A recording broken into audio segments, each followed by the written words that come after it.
झारखंड वार्ता, खबर आम हो या खास, पहुंचेगी आपके पास।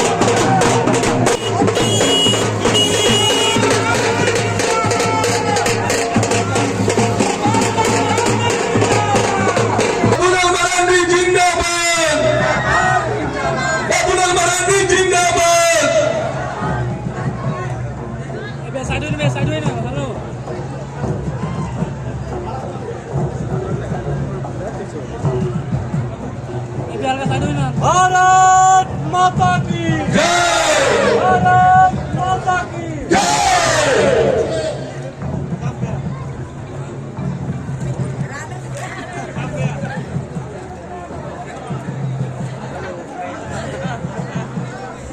स्वागत करेंगे।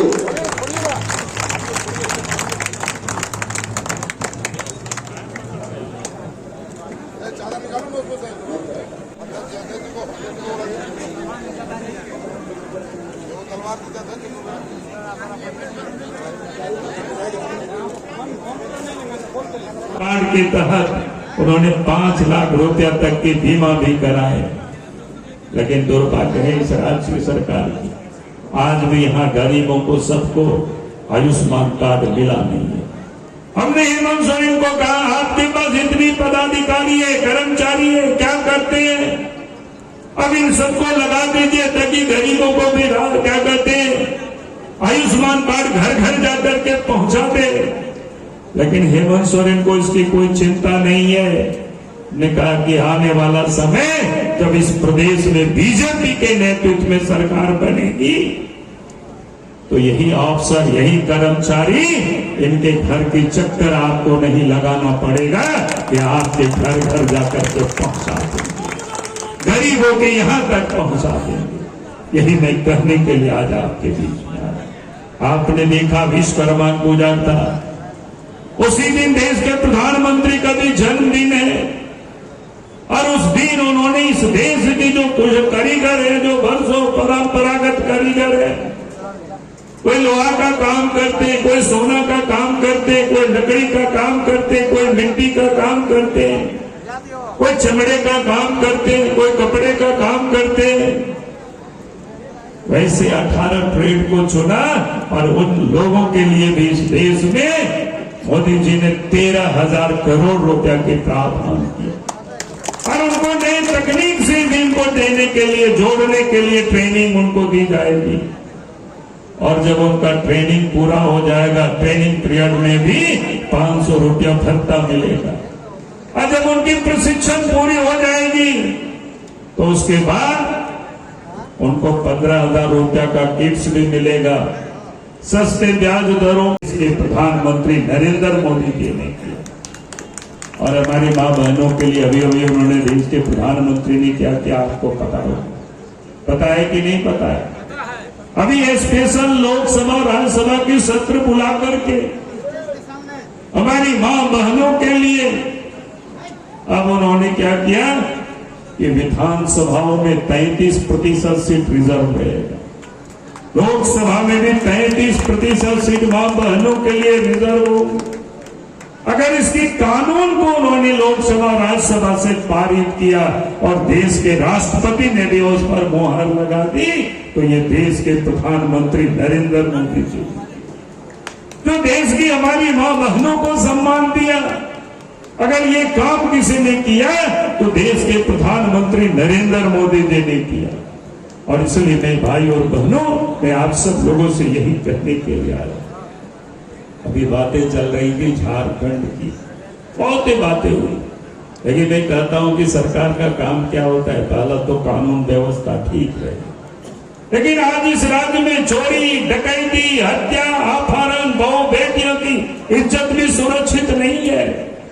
हमने लोगों से पता कर ले कि भाई आखिर ऐसा क्यों हो गया स्थिति। पुलिस यही थी। जब बाबूलाल मारंडी इस प्रदेश के मुख्यमंत्री होते थे, रघुवर दास जी मुख्यमंत्री होते थे, अर्जुन मुंडा मुख्यमंत्री होते थे, तो अपराधी खौफ खाते थे, झारखंड से भागे फिरते थे। लेकिन आज तो अपराधी बेखौफ होकर के अपराध कर रहे हैं। अगर डरे हुए हैं तो झारखंड की जनता डरी हुई है। ने कहा कि आखिर ये क्यों हो गया? तो लोगों ने कहा कि सर, आप सब लोगों के जमाने में क्या होता था, जब बीजेपी की राज थी, क्या वसूली करता है सड़क के किनारे? बोला कि नदी नाला से जो बालू लेकर के आते हैं लोग ट्रैक्टर से अपना घर बनाने के लिए, उस ट्रैक्टर को पकड़ लेते हैं। अभी आपको यहाँ किसी ने भाषण में बताया।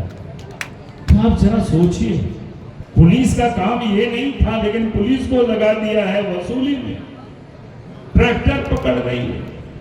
हमने तो हेमंत सोरेन जी को विधानसभा में कहा कि भाई क्यों आप पुलिस को इस गलत काम में लगा रखे? पुलिस का काम है चोरों को पकड़ना, बदमाशों को पकड़ना, आप तो शरीफों को तंग कर रहे हो। अरे आप चाहते हो कि बालू की तस्करी रुके तो बॉर्डर पर आप चेक पोस्ट लगा देना, बिहार की बॉर्डर पर चेक पोस्ट लगा देना, यूपी की बॉर्डर पर चेक पोस्ट लगा देना। अगर वहां आपके पास सिपाही काम लेना, हम आपको मदद कर देंगे। लेकिन झारखंड के अंदर में आप परेशान मत करना, झारखंड में फ्री कर देना।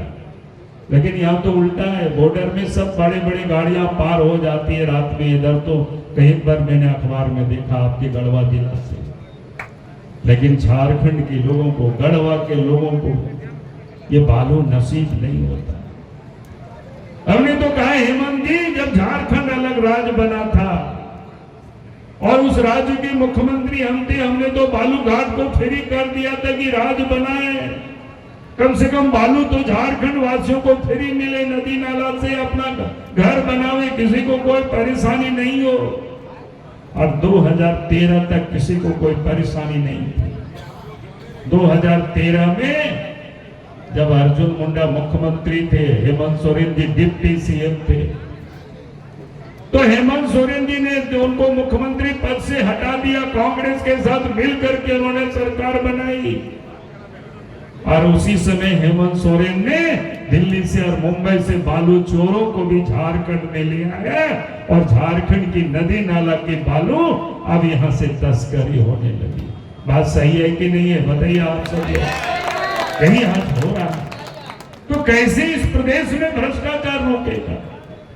कैसे इस प्रदेश में यह पुलिस अपराध रोकेगा? और इसीलिए मैं आज आप सब लोगों से यही कहने के लिए आया हूं, अपराध मुक्त झारखंड को बनाना है। उसके लिए आप सबको ये संकल्प लेकर के यहां से जाना, यही निवेदन, यही अपील करने के लिए आया हूं। अभी भ्रष्टाचार है, सरकार की कोई भी दफ्तरों में जाएंगे, बिना पैसा से कोई काम नहीं होता है। जाति प्रमाण पत्र, आय प्रमाण पत्र, आवासीय प्रमाण पत्र, यहाँ तक कि मृत्यु प्रमाण पत्र भी बनाना हो तो पैसा लगता है कि नहीं लगता है? सब जगह पैसा लगता है। अब इसलिए मैं लोगों से कहता हूं कि भाई, जब अफसरों को तो इतना वेतन मिलता है, फिर पैसा क्यों मांगते हैं? तो लोग बताते हैं कि नहीं, आप लोग जैसा मोबाइल को रिचार्ज करते हैं ना, कोई महीना में रिचार्ज करते, कोई 2 महीना में करते, कोई 3 महीना में करते। अब अफसर भी बोलते हैं 2-3 महीना में हम लोग को भी रिचार्ज कराना पड़ता है, यानी मुख्यमंत्री को पैसा देना पड़ता है। तो ये लोग वसूली करते हैं, इसलिए भ्रष्टाचार है। और भ्रष्टाचार इसे कैसे उम्मीद करते हो? लूट मची हुई है, कहीं बालू की लूट है, कोयला की लूट है, लोहा की लूट है, जमीन की लूट है। अभी यहाँ चर्चा हो रही थी कि उसी में पैसे मिलता है। तो ये चारों तरफ लूट है। अब इस लुटेरों से झारखंड को कौन बचाए? हेमंत सोरेन तो खुद ही लूटे में शामिल है। अभी आप सब लोगों ने देखा, ईडी ने उनको नोटिस किया। हेमंत सोरेन जी कहते थे हम शिबू सोरेन के बेटे हैं, हम डरते नहीं है। उनके लोग लिखते हैं हेमंत है तो हिम्मत है। लेकिन ईडी ने उनको 4-5 बार पत्र दे चुका कि भैया बताओ तो आपने ये सब दौलत कहां से अर्जित किया, कैसे अर्जित किया? आप कभी सुप्रीम कोर्ट भाग रहे, कभी हाई कोर्ट भाग रहे हैं। और कल उनका वहां तारीख था तो पलामू भाग करके आए हुए थे, यानी उपस्थित नहीं होते। भाई अगर आपने कोई गड़बड़ नहीं किया है, किसी का आपने कुछ किया लूटा नहीं है, तो फिर आप सीना तान के चले जाते, ईडी के दफ्तरों में बताते कि हमने कोई गड़बड़ नहीं किया है। लेकिन उन्होंने तो खुद गड़बड़ किया है और इसीलिए भाग रहे हैं। इसीलिए यहाँ नौजवान कोई भाषण दे रहे थे कि हमारे साथ ऐसे हुआ। उन्होंने कहा कि बेटा आश्चर्य नहीं है, जब हेमंत सोरेन ही खुद ऐसी लूट में शामिल है। आजकल आप देख रहे होंगे क्या होता है।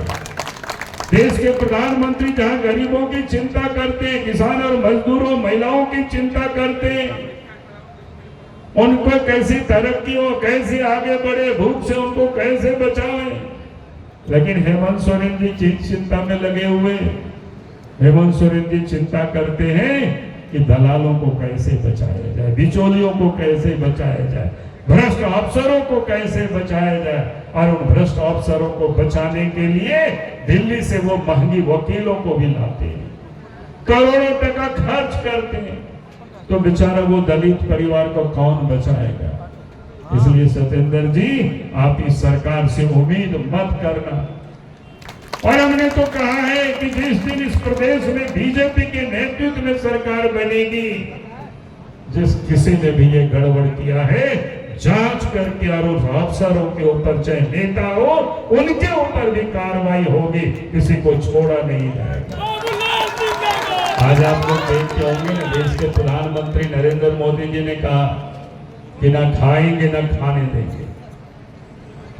और उस समय से इन 9 वर्षों में 1 लाख करोड़ से अधिक रूप संपत्ति ईडी वालों ने जब्त की। तो जो परिवार और पैसे के लिए जो लोग राजनीति करते हैं, उनके पेट में अब दर्द होने लगा, तकलीफ होने लगा। अब वो लोग इकट्ठे होकर के मिल करके कहते हैं कि 2024 में नरेंद्र मोदी जी को रोकना है।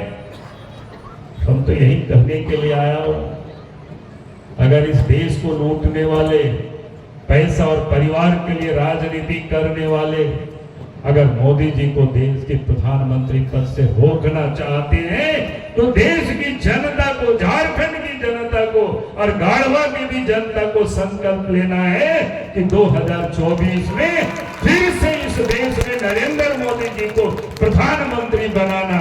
यही संकल्प लेकर के आप सब लोग यहाँ से जाएं। यही निवेदन और यही अपील के साथ अपनी बातों को मैं समाप्त करता हूँ। जय हिंद, जय झारखंड, जय।